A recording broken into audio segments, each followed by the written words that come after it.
So may gagawin na naman tayong ano dito mga idol, laptop. Dell siya, walang power, kahit saksakan mo ng charger niya hindi rin nag-i-indicate ang kanyang battery indicator. So sa madaling sabi, binuksan ko na siya, tinignan ko yung mga components niya kung may mga sira. So i-check muna natin. Yan, binalik ko yung battery niya.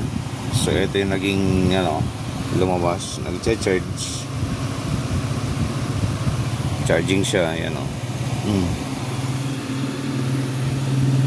so for wala pa lang siyang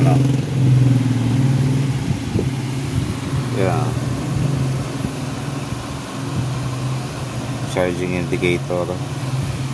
Ito siyang i-power. Tingnan natin kung hindi magbabago.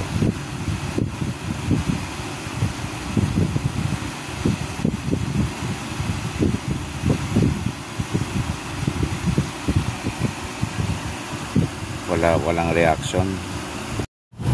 Ito na siya ngayon.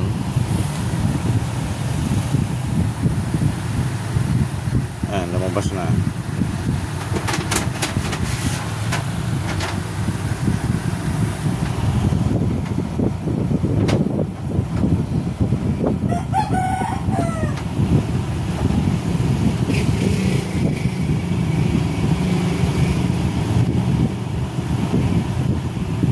Ayan na, oh.